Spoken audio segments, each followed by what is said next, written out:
శ్రీమాత్రే నమ. జయ గురు దత్తాత్రేయ నమ. ఈ వీడియోలో మనం మకర రాశి వారికి డిసెంబర్ 5వ తారీఖున కర్కాటక రాశి నుంచి మిథున రాశిలోకి ప్రవేశిస్తున్నటువంటి గురువు యొక్క ప్రభావం సుమారుగా 96 రోజుల పాటు ఈ మకర రాశి వారి మీద ఏ విధంగా ఉండబోతుందో పరిశీలిద్దాం. ముందుగా మకర రాశి వారికి గురువు తృతీయ వ్యయాధిపతి, అంటే ఒక విధంగా రాశ్యాధిపతి శనికి సముడవటం వల్ల వ్యయాధిపత్యం రావడం వల్ల అంత శుభ ఫలితాలు మనం గురువు నుంచి పొందలేకపోతుంటాం.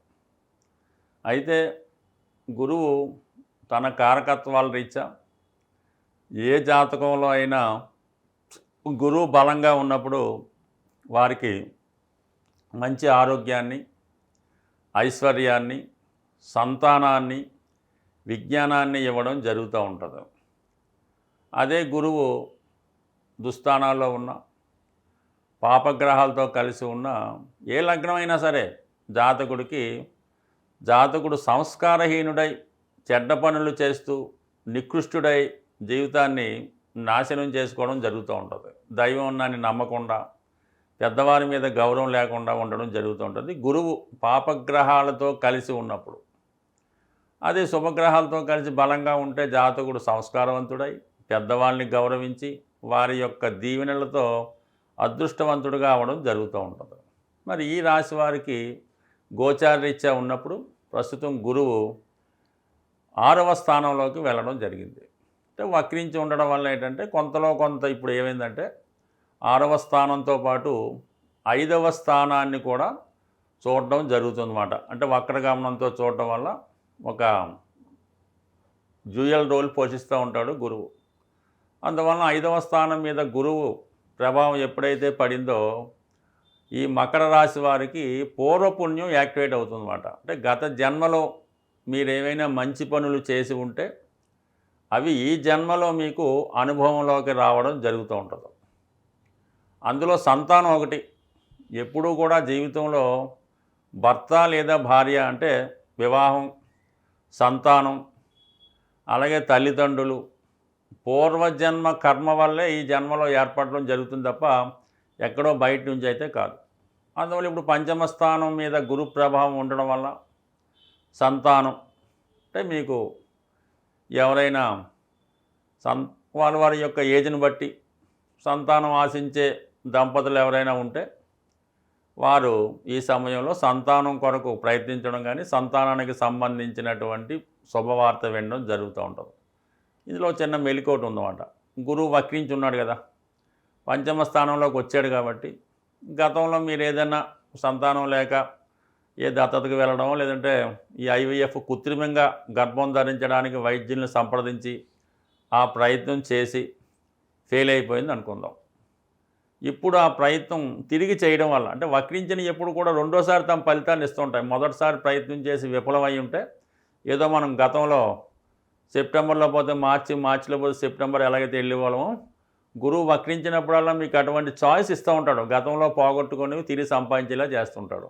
అలాగే తండ్రి కొడుకుల మధ్య ఏదో లేదంటే మీ యొక్క కొడుకో కూతురో ఇష్టం లేకుండా ఎక్కడికో వెళ్ళిపోయి మళ్ళీ ఇప్పుడు మీ కుటుంబంలో కలడానికి కూడా అవకాశం ఉంది. అంటే దూరమైనటువంటి సంతానం తిరిగి కలుసుకుంటారు, సంతాన ప్రయత్నాలు ఫలిస్తాయి. లేదంటే కొడుకుతో సమానంగా ఉన్నటువంటి ఎన్నో దత్తత తీసుకోవడం కానీ ఒక శిష్యుడు లాంటి వాళ్ళు లభించి మీకు సేవ చేయడం కానీ ఈ విధంగా పుత్రులు లేని లోటు తీరే విధంగా ఈ సమయంలో మీకు అవకాశం ఉంది. అయితే మరి 5లో ఉన్నటువంటి గురువు ఊరుకుంటాడా? అటు రాశిని అటు 9వ స్థానాన్ని కూడా యాక్టివేట్ చేస్తాడు, అంటే శుభపరుస్తాడు. అంటే మీలో సంస్కారం పెరుగుతుంది, చిన్న బలహీనతల నుంచి బయటపడతారు, దైవ బలం పెరుగుతుంది. ఏ అయ్యప్పమాలో శివమాలో వేసుకొని దైనందిన కార్యక్రమాలను మార్చుకుంటారు. 9వ స్థానం వల్ల పుణ్యాత్ముల్ని కలుసుకోవడం, గురువుల్ని కలుసుకోవడం, తల్లిదండ్రుల్ని చూడటం, వాళ్ళకి ఏదో బహుమతి ఇవ్వడం, వాళ్ళని మంచిగా చూసుకోవడం, ఇవన్నీ జరిగే అవకాశం ఉండదు. మరి 6లో ఉన్నవాడు ఎలాగా 2-10 స్థానాలు యాక్టివేట్ చేస్తాడు కాబట్టి ఉద్యోగపరంగా మీకున్నటువంటి సమస్యలు ఏవైనా ఉంటే అవి పరిష్కరించుకోవడం జరుగుతుంది. అలాగే ఉద్యోగంలో కొత్త పరిచయాలు ఏర్పడతాయి. అలాగే వ్యాపారం చేద్దాం అనుకున్న వాళ్ళకన్నా ఈ సమయంలో ఏదైనా ఉద్యోగ ప్రయత్నాలు చేస్తున్న వారికి అనుకూలంగా ఉంటుంది. అలాగే ఏదైనా కొత్త విద్య నేర్చుకోవాలని కూడా ఉపయోగపడుతుంది. బట్ ఏదైనా జీవిత విధానంలో కొన్ని మార్పులు చేసుకుంటారు. దైనందిన జీవితంలో కొన్ని చేంజెస్ తప్పకుండా వస్తాయి. ఇప్పుడు 6లో ఉన్నటువంటి గురువు 12 వీక్షిస్తున్నాడు. ఏం చేస్తారు? ముఖ్యంగా రుణాలు. గతంలో అయినా అప్పులు చేసి ఉంటే, అంటే రుణాలు అన్నప్పుడు కేవలం ఆర్థిక సంబంధించిన అప్పులే కాకుండా అనేక రుణాలు జాతకుడికి ఉంటాయి. తల్లి రుణం, తండ్రి రుణం, గురువు రుణం, ఏ రకాలు ఆ రుణాన్ని తీర్చుకోవడానికి కూడా అవకాశం ఉంది. అంటే ఏదో మీ కుటుంబంలో మీ సిస్టర్కి ఎవరికి పెళ్ళి అవ్వట్లేదు, తమ్ముడికి పెళ్ళి అవ్వట్లేదు, పెళ్ళి కాకుండా ఉండిపోతున్నారు అంటే ఈ సమయంలో కంపల్సరీగా మీరు ప్రయత్నం చేస్తే ఇలాగా లేట్ మ్యారేజెస్ ఎవరికైతే ఉన్నాయో, ఎవరైతే మీ కుటుంబంలో వివాహం కోరిక ఎదురు చూస్తున్నారో వారికి మీరు దగ్గరుండి వివాహం జరిపించడం వల్ల అటువంటి రుణం ఈ సమయంలో తీర్చుకునే అవకాశం ఉంది. ఏదైనా జీవితంలో జాతకుడు పైకి రావాలి, వాళ్ళ పిల్లలు బాగుండాలంటే అతనికి ఉన్నటువంటి రుణాన్ని కంపల్సరీగా తీర్చుకోవాల్సి ఉంటుంది. అది పితృరుణమా, మాతృరుణమా ఏంటన్నది మీ జాతకంలో ఉంటుంది. ఆ రుణం తీర్చుకుంటేనే మీ జీవితంలో మీరు, మీ తర్వాత తరం వారు పైకి వచ్చే అవకాశం ఉంటుంది. బట్ ఏదైనా ఇవన్నీ కూడా ఈ జాతకాన్ని, జన్మ జాతకాన్ని బట్టి ఆధారపడి ఉంటాయి. కాబట్టి ఇప్పుడు ఎవరైతే ఈ మకర రాశి వారు జీవితంలో స్ట్రగుల్ ఫేస్ చేస్తున్నారో వారు ఈ సమయంలో మీకున్నటువంటి రుణం, అంటే తల్లిదండ్రులు చూడటమో, వాళ్ళు బాగు చేయించడం ఏదో ఒకటి ఉంటుంది. లేదంటే మీ తల్లిదండ్రులు చేసినటువంటి అప్పు మీరు తీర్చడం, ఏదో రుణం ఉంటుంది. ఆ రుణం ఏదో తెలుసుకొని తీర్చుకుంటే కంపల్సరీగా ఈ మకర రాశి వారు జీవితంలో వారి యొక్క తర్వాత తరం సుఖపడే అవకాశం ఉంటుంది. శ్రీమాత్రే నమ. జయ గురు దత్తాత్రేయ నమ. ప్రస్తుతం ఈ గురు వక్రగమనంలో ఉన్నప్పుడు తన శుభ ఫలితాలు మరింత ఎక్కువ ఇవ్వడం జరుగుతూ ఉంటుంది. అయితే ఏదైనా మనం ఒక గ్రహాన్ని ప్రసన్నం చేసుకున్నప్పుడే ఆ గ్రహం మనకి మంచి ఫలితాలు ఇవ్వడం జరుగుతూ ఉంటుంది. అయితే గురువు అనుగ్రహం పొందాలంటే కంపల్సరీగా ఆ వ్యక్తి చాలా ప్యూరిఫైగా ఉండాలన్నమాట.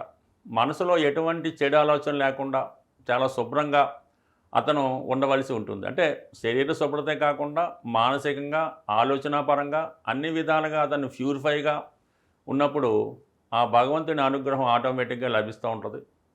అందువలన ముఖ్యంగా మనం పరిశుభ్రంగా ఉండడం, మన మనసు ప్రశాంతంగా ఉంటూ ఎక్కువగా గురువుకి ప్రసన్నానికి దక్షిణామూర్తి అంటే శివుణ్ణి ఆరాధించవచ్చు. అవకాశం ఉన్నవాళ్ళు దక్షిణామూర్తి యొక్క క్షేత్రాన్ని దర్శించడం వల్ల గురుగ్రహ అనుగ్రహాన్ని పొందవచ్చు. లేదంటే దత్తపీఠం, దత్తక్షేత్రాలు, దత్తాత్రేయుడు, సాయిబాబా వారు, రాఘవేంద్ర స్వామి, లేదంటే మీకు విద్య నేర్పిన గురువు, ఇవన్నీ కాదు మీ తల్లిదండ్రులు, వీళ్ళంతా కూడా గురువు దైవంతో సమానం. కాబట్టి వారికి సేవించడం వల్ల, వారిని బాగా చూసుకోవడం వల్ల గురుగ్రహ అనుగ్రహం సంపాదించడం జరుగుతూ ఉంటుంది. అంటే అతి సులువుగా మనం గురుగ్రహ అనుగ్రహం పొందాలంటే గోసేవ, తప్పనిసరిగా గోశాలని సందర్శించడం, గోవుకి సేవ చేయడం అంటే శుభ్రంగా గోవు ఉన్న ప్రదేశాన్ని శుభ్రపరచడం, గోవుకి మంచి వసతి కల్పించడం, అలాగే గోవుకి స్నానం చేయించడం అయితే, శుభ్రంగా పూజించడం అయితే, అంటే పువ్వులతో పూజించడం కన్నా గోసేవ అంటే గోవుని సేవ చేసి ఆ గోశాల శుచిగా శుభ్రంగా ఉంచడం వల్ల కూడా గురువు యొక్క అనుగ్రహాన్ని పొందడం జరుగుతుంటుంది. ఎటువంటి కార్యక్రమం అయినా ఈ గోశాలలో చేసుకున్నప్పుడు మనకి మంచి ఫలితాలు రావడం జరుగుతూ ఉంటుంది. అంటే ఏదైనా మనకి పరీక్షకి రాస్తున్నాం, ఒక హాల్ టికెట్ వచ్చింది, గోవుకి చూపించి సక్సెస్ అవ్వచ్చు. లేదంటే ఒక అగ్రిమెంట్ చేసుకున్నాం, ఒక వ్యాపారాన్ని ప్రారంభిస్తున్నాం, ఆ వ్యాపార అగ్రిమెంట్లు ఒప్పందులు ఈ గోశాలలో గోవు సమక్షంలో చేసుకోవడం వల్ల కొన్ని ఒప్పందాలు అయితేనే, కొన్ని ప్రమాణాలు అయితేనే వారికి బలం చేకూరి అవి విజయం చేకూరే అవకాశం ఉంటుంది. ఏదైనా గురుగ్రహ అనుగ్రహం ఈ చిన్న చిన్న వాటి ద్వారా పొందవచ్చు. సరే, అవకాశం ఉన్నవాళ్ళు ఒక మంచి కనక పుష్యరాగాన్ని ధరించవచ్చు. సో లేదంటే ఏదైనా ఒక మంచి పసుపు కొమ్ము ఉంటుంది, అది మరి ఒక దండకు కానీ లేదంటే జేబులో కానీ పెట్టుకోవడం వల్ల కూడా గురువు మనకి బాగా సంకల్పిస్తూ ఉంటాడు, అనుగ్రహిస్తూ ఉంటాడు.